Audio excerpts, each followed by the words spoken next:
வருகின்ற நவம்பர் மாதம் 26ஆம் தேதி உத்பன்ன ஏகாதசி. மற்ற ஏகாதசிகளை விட இந்த உத்பன்ன ஏகாதசிக்கு என்ன விசேஷம்? அப்படி எந்த ஒரு பெருமாளின் மந்திரத்தை நாம் 3 நாட்கள் சொல்ல முடியவே முடியாது என்று கைவிட்ட காரியங்கள் கூட முடியும் என்பதை இன்றைய பதிவில் தெளிவாக இந்த உத்பன்ன ஏகாதசியானது நவம்பர் மாதம் 26ஆம் தேதி காலை 1 மணி 2 மணிக்கு தொடங்கி அடுத்த நாள் 27 நவம்பர் அதிகாலை 3 மணி 48 நிமிடங்கள் வரை இருக்கும். இந்த உத்பன்ன ஏகாதசியின் விசேஷத்தை பவிஷ்யோத்தர புராணத்தில் சொல்லப்பட்டுள்ளது. ஸ்ரீகிருஷ்ணர் தர்மரான யுதிஷ்டிரருக்கு இந்த உத்பன்ன ஏகாதசியின் விசேஷத்தை விளக்குகிறார். எப்படி சங்கராந்தியின் போது நன்கொடைகள் மற்றும் அன்னதானம், கோதானம் இவற்றை அளித்தால் என்ன ஒரு புண்ணியம் கிடைக்குமோ, புனித யாத்திரைகள் சென்று புனித நீராடினால் எந்த ஒரு புண்ணியம் கிடைக்குமோ, நமது கடந்த காலம் மற்றும் நிகழ்காலத்தில் செய்ய போகும் பாவங்களை கூட சேர்த்தே தீர்க்க வல்லதோ அப்பேற்பட்ட புண்ணியத்தை தரக்கூடியதுதான் இந்த உத்பன்ன ஏகாதசி என்று ஸ்ரீகிருஷ்ணர் விளக்குகிறார். மற்ற ஏகாதசிகளுக்கெல்லாம் ஏகாதசி நாளன்று மட்டும் விரதம் இருப்பது வழக்கம். ஆனால் இந்த உத்பன்ன ஏகாதசியில் பெருமாளின் பக்தர்கள் 3 நாட்களாக விரதம் இருப்பார்கள். நாளை தொடங்கி முதல் நாளே விரதத்தை நாம் தொடங்கலாம். எளிமையாக ஒரு வெள்ளை நூலை எடுத்துக் கொள்ளுங்கள். அதை மஞ்சள் நீரில் நினைத்து மஞ்சள் நூலாக மாற்றி அதில் ஒரு துளசியோ அல்லது புஷ்பத்தையோ கட்டி பெருமாளின் படத்திற்கு முன்பாக வைத்து இன்றைய பதிவில் பார்க்க போகும் பெருமாளின் மந்திரத்தை சொன்ன பிற்பாடு அதை கையில் கட்டிக்கொள்ள வேண்டும்.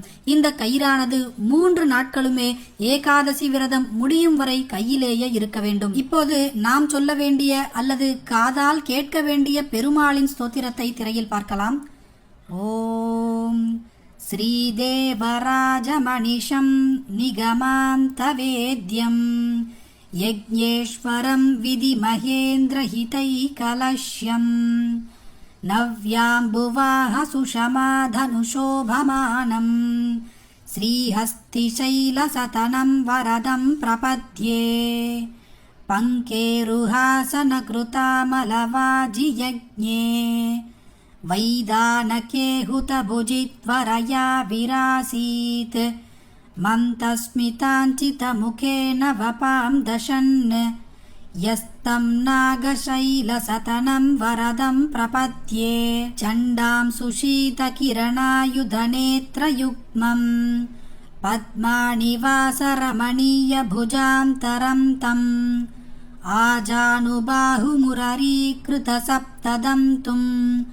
மாதங்கசைலசதனம் வரதம் பிரபத்யே ரத்னப்ரகாண்டரசிதாலசதுர்த்வபுண்ட்ரம் பிப்ராணமந்தகரிபுப்ரியமித்ரவர்யம் சங்கம் சக்ரமபயாங்ககதே ததானம் நாகேந்திரசைலசதனம் வரதம் பிரபத்யே நந்தாத்மஜம் ஹலதரம் தசகண்டகாலம் க்ஷத்ரத்விஷம் கலிரிபும் நரசிம்ஹவேஷம் கோலாத்மகம் கமடரூபதரம் ச மத்ஸ்யம் வேதண்டசைலசதனம் வரதம் பிரபத்யே.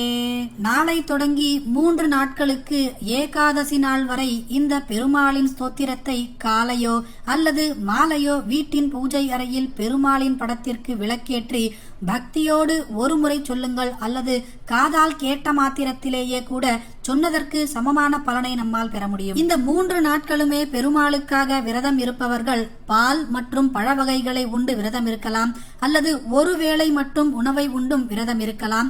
இதுபோல உணவை தவிர்க்க முடியாதவர்கள் உணவை எப்பொழுதும் போலவே எடுத்துக்கொண்டு கூட இந்த பெருமாளின் ஸ்தோத்திரத்தை 3 நாட்களுமே சொல்லியோ அல்லது காதால் கேட்டோ உங்கள் விரதத்தை முடித்துக் கொள்ளலாம். பக்தியோடும் ஸ்ரத்தையோடும் பெருமாளின் மீது அன்போடும் இந்த விரதத்தை மேற்கொண்டவர்கள் இந்த பெருமாளின் ஸ்தோத்திரத்தை சொன்னவர்களோ கேட்டவர்களுக்கோ முடியவே முடியாது என்று நாம் கைவிட்ட காரியங்கள் கூட உடனடியாக முடிந்துவிடும் என்பது அந்த ஸ்ரீகிருஷ்ணரே சொன்ன வாக்கு. அனைவருமே